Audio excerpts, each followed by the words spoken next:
یہ جو موجودہ ایک ایگریمنٹ ہوا ہے جی جی اس کو شاید انٹرنیشنل ریلیشنز کے اسٹوڈنٹ کیسے تھے، جب میں دیکھتا ہوں تو شاید اس کو ضرورت سے زیادہ ایگزیجریٹ کیا گیا ہے. جی جی ابھی تک تو یہ اپنے پہلے انیشیل سٹیج میں بھی داخل نہیں ہوا. ایکچولی یہ جو معاہدہ ہوا ہے اس کی سب سے بڑی سگنیفیکنس، جو سب سے بڑی اہمیت ہے وہ شاید یہ ہے کہ چائنا نے بیسیکلی یہ سب کچھ کروایا ہے، چائنا کے پلیٹ فارم. اب ہم اس کو اگر جس طرح آپ نے کہا چائنا کے کانٹیکسٹ میں یا چائنا کے پرسپیکٹو میں دیکھیں تو ہم اس نتیجے پہ پہنچتے ہیں کہ چائنا پچھلے تقریباً 10-15 سال سے انٹرنیشنل ڈیبیٹس میں بہت زیادہ ان ہے. جہاں چائنا کوئی بھی انوالومنٹ کرتا ہے، چاہے وہ افریقہ ہے، چاہے وہ پاکستان کا سی پیک ہے، چاہے مڈل ایسٹ میں کوئی ایکٹیویٹی ہے، چاہے ساؤتھ چائنا سی ہے، چاہے نارتھ چائنا سی ہے، چاہے نائن ڈاٹس جو ہے کیا کہتے ہیں جزیرے ہیں، یا جو ہے لیٹن امریکہ ہے. تو جیسے ہی چائنا کا ذکر آتا ہے تو ہم ایکچولی بہت بڑا پکچر دیکھنا شروع کر دیتے ہیں، اور ہم فوراً یہ کہتے ہیں کہ شاید یہ چائنا کے کسی سپر پاور کے مینیورنگ کا اور اسٹرگل کا اور اس کی پالیسی کا جو ہے ایک حصہ ہے ڈپلومیٹیکلی. میں اس کو بیسیکلی اس طرح نہیں دیکھتا. اس میں بیسیکلی دو چیزوں کو میں واضح کرنا چاہوں گا. پہلی چیز تو یہ ہے کہ اگر ہم سعودی عرب اور ایران کے ریلیشن کو دیکھیں تو جس طرح ڈاکٹر امیر ولی صاحب نے کہا 1979 کے بعد اگر ہم اس کو دیکھیں تو ہمیں ایران کی پالیسی میں 2-3 چیزیں بہت واضح نظر آتی ہیں جو کہ سعودی عرب، یا بلکہ میں سعودی عرب نہیں کہوں گا، میں کہوں گا عرب ایران دشمنی کی بنیادیں ہیں. عرب اجم، جی ہاں، عرب اجم کہہ سکتے ہیں. ٹھیک ہے، ایک ہے ایران کا شیعہ تھیوکریٹک آئیڈیالوجی جو کہ ریولوشن پر بیسڈ ہے، اور یہ کہتے ہیں کہ یہ جو ریولوشن، اور اس ریولوشن کے مطابق عرب بادشاہت ایک بہت بڑا ٹیبو اور خطرہ ہے اسلام کی ترقی، اسلام کے دنیا پہ ڈومیننس کے لیے. تو اس آئیڈیالوجی اور اس ریولوشنری آئیڈیاز کے تحت ان سب کو ختم ہونا چاہیے، نمبر 1. ٹھیک ہے، اور اسی وجہ سے 1979 کے بعد ایران اور عرب کے درمیان تعلقات خراب ہونا شروع ہوئے. اور دوسری بات جو ہے وہ فلسطین ہے، یا اسرائیل آپ کہہ سکتے ہیں. ٹھیک ہے، جس کی وجہ سے ایران کے اسرائیل اور اسرائیل کے تھرو پھر امریکہ کے ساتھ تعلقات بیسیکلی خراب ہو گئے. یہ 2 فیکٹرز ہیں. ٹھیک ہے، اب اگر ایران کے آئیڈیالوجی کو مد نظر رکھیں تو ہم کہیں گے کہ یہ نیگوسیشن بیسیکلی بہت انیشیل سٹیج پر ہے، کیونکہ ایران کسی بھی صورت میں اس نظریے ان 2 چیزوں سے بیک سٹیپ نہیں کر سکتا. اگر ایران ان 2 چیزوں سے بیک سٹیپ کر گیا، یعنی فلسطین، اسرائیل اور اس سے، تو ایران کا جو پورا جو آئیڈیالوجیکل سٹرکچر ہے وہ بیٹھ جائے گا. دوسری بات یہ ہے چائنا کا ایکچولی ایشو اس طرح ہے کہ چائنا کا ابھی سپر پاور بننے کا جو راستہ ہے وہ بہت طویل ہے. ہاں، یہ جو ریسنٹلی یہ جو ایگریمنٹ کروایا گیا ہے، بیسیکلی چائنا کو مڈل ایسٹ کے جیو پولیٹیکل پریشر نے مجبور کیا ہے کہ وہ یہاں پر انوالو ہو. چائنا بذات خود اپنی سپر پاور بننے کی جو پالیسی ہے لانگ ٹرم یا شارٹ ٹرم، اس کے تحت یہاں پر نہیں آیا. اس کی مثال اس طرح ہے کہ یہاں پر ایران اور سعودی عرب کے درمیان جو تعلقات خراب تھے، اور ان تعلقات خراب ہونے کی وجہ سے ایران اتنا زیادہ مجبور ہے، کیونکہ جب ہم سعودی عرب کہتے ہیں تو پھر ہم صرف سعودی نہیں دیکھتے بلکہ باقی عرب کنٹریز پلس امریکہ اور اسرائیل وغیرہ بھی دیکھتے ہیں. ٹھیک ہے، تو ان دونوں کی وجہ سے تعلقات اتنے زیادہ خراب ہو گئے کہ ایران نے اپنے آپ کو آئسولیشن میں فیل کیا، جو کہ وہ ہے بیسیکلی، کیونکہ ایران کے اندر ایک بہت بڑا، آپ چائنا کی بات کریں کہ اس کے جو سپریمیسی کا تاٹ ہے، اسی پکچر میں بیسیکلی آ رہا ہوں. ٹھیک ہے، تو اس وجہ سے چائنا اس وجہ سے آیا کہ ایسا نہ ہو کہ ان دونوں کنٹریز کے درمیان جنگ ہو، اور اگر جنگ ہو گیا تو سب سے بڑا نقصان اگر اس ریجن میں کسی کو ہوتا ہے اکانومیکلی تو وہ چائنا کو ہوگا. چائنا کی جیو پولیٹیکل فی الحال یہاں پر کوئی مفادات نہیں، کیونکہ اس کا یہاں پر کوئی ملٹری پوسٹ نہیں ہے، کوئی بیس نہیں ہے، کوئی اس نے جنگ میں حصہ نہیں لیا، کسی ملک کے ساتھ کوئی ملٹری الائنس نہیں. انفیکٹ وہ ابھی تک تو انٹرنیشنلی بالکل ایک جو ہے نیوٹرل رول پلے کر رہا ہے. ٹھیک ہے، تو اس طرح کا کوئی چیز فی الحال مجھے نظر نہیں آ رہا. سو چائنا کا بیسیکلی پالیسی یہ ہے کہ اگر ان دونوں ممالک کے درمیان جنگ ہو گیا تو اس کو بہت زیادہ نقصان ہو، کیونکہ چائنا کا تقریباً 40% آئل. دستگیر صاحب، یہ تو معاملات چائنا کے کہ اس کی خواہش ہے کہ یہ ہو، جو انٹرنیشنل سیاست کا جو ڈون ہے تو سعودی عرب اس کے ساتھ تھا. امریکہ کی بات کر رہا ہوں. تو جب چائنا یہ سب کچھ کرنے جا رہا ہے، ایک طرف تو ویسٹرن بلاک بھی بنائے جا رہے ہیں، چائنا کی اکانومیکل سپرمیسی کو روکنے کے لیے، دوسری طرف آپ کہہ رہے ہیں کہ چائنا انٹری مار رہا ہے، تو اس انٹری کو امریکہ کی طرف سے آپ کیسے دیکھتے ہیں کہ امریکہ ہاتھ پہ ہاتھ درا بیٹھا دیکھتا رہے گا کہ سعودی اس بلاک کو چھوڑ کے اور یہاں آ جائیں؟ یہ ایگریمنٹ جب ہوا، جس وقت یہ ایگریمنٹ ہوا، یہ 2 سال پہلے ہی یہ پروسیس شروع ہو چکا تھا، بلکہ ویسے تقریباً 2019 کے اینڈ میں یہ پروسیس شروع ہو چکا تھا. کورونا کی وجہ سے اس کو تھوڑا بریک لگا، پھر 21 میں دوبارہ یہ شروع ہو گیا تھا. تو عراق اور عمان جو ہے وہ سب سے زیادہ اس حوالے سے ایکٹیو تھے. عراق اس وجہ سے کہ عراق کے اندر جو شیعہ سنی ایک سپلٹ تھا اور کانفلکٹ تھا، وہ ان دونوں عراق کو بہت زیادہ جو ہے اس کی ترقی کو اور پیس اینڈ اسٹیبلٹی کو ہیمپر کر رہا تھا. اور دوسرا جو بنیادی وجہ ہے وہ یمن ہے، جو کہ عمان کا امیجیٹ جو ہے ہمسایہ ہے. تو اس وجہ سے یہ دونوں کنٹریز کی بہت زیادہ کوشش ہے. ابھی یہ دونوں ایسے کنٹریز جن کی ایران کے ساتھ اچھے ریلیشن ہیں. اب امریکہ کیوں نہیں ہے بیسیکلی؟ تو ایسا نہیں ہے کہ جو ہے چائنا نے امریکہ کو سپرسیڈ کیا ہے اور ایک دم آ کر اس نے جو ہے سرپرائز کیا، ایسا نہیں ہے. بلکہ جو بائیڈن کے پلان موجود ہے، اس کا اسٹیٹمنٹ موجود ہے کہ یہ جب 2 سال پہلے جو یہ پروسیس چل رہا تھا، عراق اور عمان جو اس کو چلا رہے تھے، اس میں امریکہ کو باقاعدہ اسٹیپ بائی اسٹیپ ان سب کا خبر تھا، ان کو باقاعدہ کانفیڈنس میں لیا گیا تھا. اور دوسری بات یہ ہے کہ چائنا نے یہ ایگریمنٹ اس وجہ سے کروایا کیونکہ امریکہ یہ ایگریمنٹ کروا ہی نہیں سکتا تھا، کیونکہ امریکہ کے ایران کے ساتھ اچھے تعلقات نہیں ہیں. تو ہم یہ سمجھیں کہ امریکہ کی تھوڑی بہت آشرواد ان کے ساتھ. ایگزیکٹلی میں یہی کہنا چاہ رہا ہوں کہ امریکہ کے آشرواد ہے. وجہ یہ ہے کہ اس سے امریکہ کی ہیجمنی، امریکہ کا جو اس ریجن میں انفلوئنس ہے، چاہے وہ جیو پولیٹیکل ہے، چاہے اکانومک ہے، چاہے پولیٹیکل ہے، چاہے اس کے یہاں پر الائنسز ہیں، اس کو کسی قسم کا کوئی خطرہ نہیں ہوا. اسی سوال کو لے جاتے ہیں. امیر صاحب آپ سن رہے تھے دستگیر صاحب کو، وہ کہہ رہے ہیں کہ لٹل بٹ امریکہ کی تھوڑی بہت آشرواد اس معاملے میں ان کے ساتھ ہے. اگر وہ انہوں نے کوئی پرسیوڈ نہیں کیا، لیکن جو معاملات کو سمجھتے تھے اور وہ چاہتے کہ اس طرح ہوں. لیکن درمیان میں اسرائیل موجود ہے. کیا اسرائیل امریکن پالیسیوں کے پس منظر میں عجم، عرب، یہ جو مڈل ایسٹ کی تمام عرب ہیں وہ اور ایران ایک ساتھ ملیں؟ اور کیا امریکہ اور اسرائیل اس پہ خوش ہو سکتے ہیں کہ تمام جو مملکت اسلامیہ ہے وہ ایک ساتھ ہو اور اسرائیل ایک ساتھ ہو؟ تو اس کے لیے اسرائیل کے لیے مسائل پیدا نہیں ہوں گے؟ اس بات جو ابھی ایگریمنٹ ہوا ایران اور سعودی کا چائنا نے کروایا، اس بات کا ہرگز یہ مطلب نہیں ہے کہ انہوں نے اپنے ریلیشنز یو ایس یا اسرائیل کے ساتھ توڑ دیے یا ان کو ریجیکٹ کیا ہے.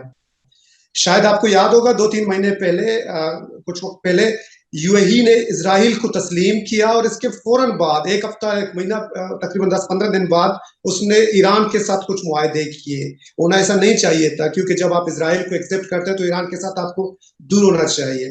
تو آپ دیکھیں، 1 مہینہ پہلے سعودی عرب نے اسرائیل کے ساتھ مل کر ایک ریلوے وہاں پروجیکٹ کا اعلان کیا اور دونوں مل کر اس کو میرے خیال میں بچا رہے ہیں، سعودی ٹو اسرائیل.